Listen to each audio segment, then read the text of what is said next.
Assalamualaikum warahmatullahi wabarakatuh. Saya Eci Fitrulan dari kelas 9B akan mempresentasikan perjanjian Roem-Royen.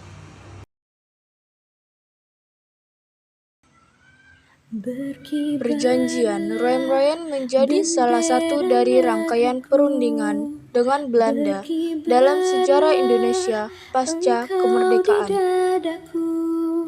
Perundingan Roem-Royen dimulai pada 14 April 1949 dan ditandatangani pada 7 Mei 1949 di Hotel Des Indes, Jakarta. Nama perjanjian Roem-Royen diambil dari tokoh pemimpin delegasi di kedua belah pihak.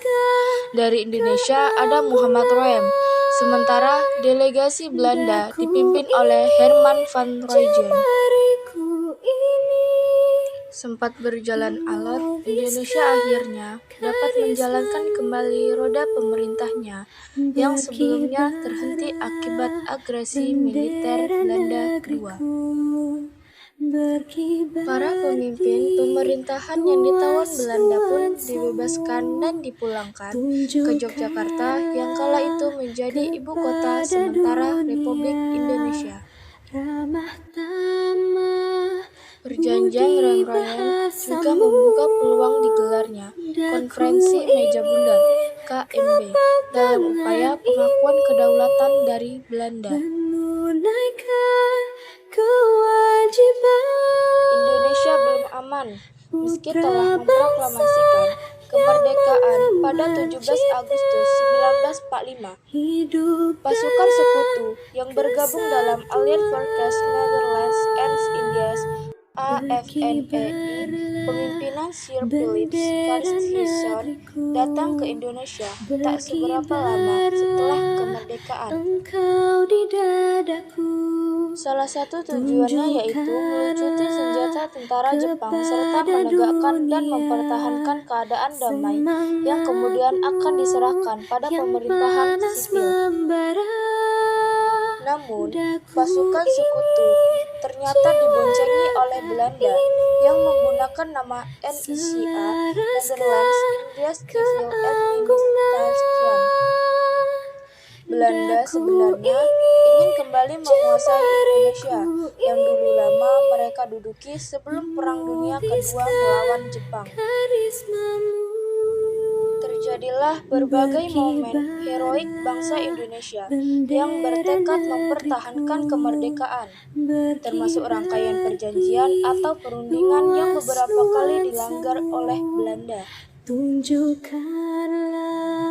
Perjanjian Linggarjati dikutip dari A Story of Modern Indonesia C. 1300 2008 karya MC Radcliffe, dihelat pada 15 November 1946 dan ditandatangani secara sah tanggal 25 Maret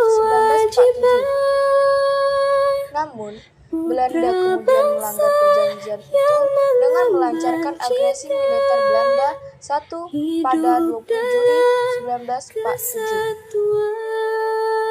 Dunia internasional secara umum mengecam tindakan Belanda yang melanggar gencatan senjata yang disponsori Dewan Keamanan PBB dan Komisi 3 negara Amerika Serikat, Belgia, dan Australia. Konferensi Inter-Asia menghasilkan sebuah resolusi yang segera dikirim oleh Nehru kepada Dewan Keamanan PBB. Resolusi yang dirumuskan pada 28 Januari 1949 itu menyerukan agar kedua belah pihak yang bertikai, Belanda dan Indonesia, segera melakukan gencatan senjata. Selain itu, tawanan politik Indonesia agar segera dibebaskan dan dikembalikan ke Yogyakarta. Juga mendesak agar diadakan perundingan di bawah pengawasan United Commission for Indonesia (UNCI) atau Komisi PBB untuk Indonesia. Agresi militer Belanda I berhenti dengan dilakukannya perundingan Renville pada 8 Desember 1947. Namun, Belanda tidak menaati kesepakatan. Agresi militer Belanda II dilakukan mulai 19 Desember 1947 dengan sasaran utama Yogyakarta yang kala itu menjadi ibu kota sementara RI. Para petinggi pemerintahan RI, termasuk Presiden Soekarno, Wakil Presiden Muhammad Hatta, dan sejumlah materi ditawan oleh Belanda, bahkan diasingkan keluar Jawa. Indonesia telah belum habis. Kendali pemerintah untuk sementara dialihkan kepada Pemerintah Darurat Republik Indonesia (PDRI) yang berkedudukan di Bukit Tinggi, Sumatera Barat.